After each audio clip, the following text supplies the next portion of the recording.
1,3 milliard d'euros. Voici le montant du budget primitif voté ce lundi matin par les conseillers départementaux de Haute-Savoie pour l'année 2023.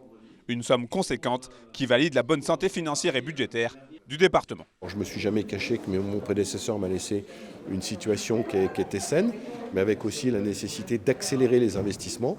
On a fait un plan drastique en arrivant sur les dépenses de fonctionnement. On a eu du nez de faire cet emprunt à taux fixe avec des taux très très bas en arrivant, alors que j'en avais pas forcément besoin. Dieu sait qu'aujourd'hui, vous l'avez entendu, personne regrette.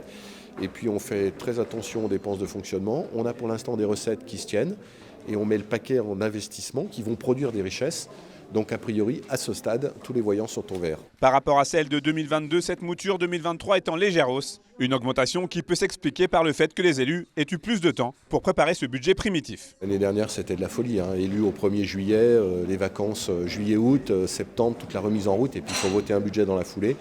Donc on a pu se poser beaucoup plus. On avait aussi toutes les prospectives parce qu'on a fait beaucoup d'audits financiers. On va pouvoir se mettre dans un mode de fonctionnement un peu plus posé que l'urgence absolue qu'on a vécue, en tout cas moi que j'ai vécu les 18 premiers mois.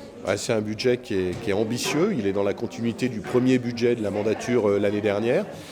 Il est voté aussi à l'unanimité, c'est une satisfaction pour le président que je suis. Sans grosse surprise, 4 grands secteurs sont les principaux bénéficiaires pour l'année 2023. Le médico-social, l'éducation, l'agriculture ou encore les routes. Vous avez entendu les prises de parole de tous les conseillers départementaux qui notent dans leur canton des dossiers qui étaient bloqués depuis plusieurs années et qui se débloquent avec des priorités qui seront réaffirmées dans ce budget. Vous le savez, les collèges, ultra priorité sur l'éducation, sur le sport, sur la culture, les pistes cyclables, l'amélioration des moyens de transport et puis l'accompagnement à la personne.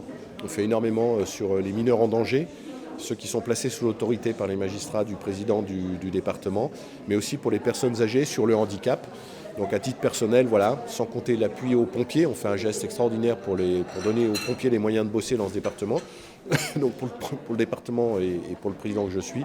Voilà, maintenant la boutique est en régime de croisière et donc voilà, on a une force de frappe qui est très importante. Et pour rappel, l'an dernier, c'est un plan de 10 milliards d'euros d'investissement sur 4 ans qui avait été voté par les 34 conseillers départementaux au Savoyard.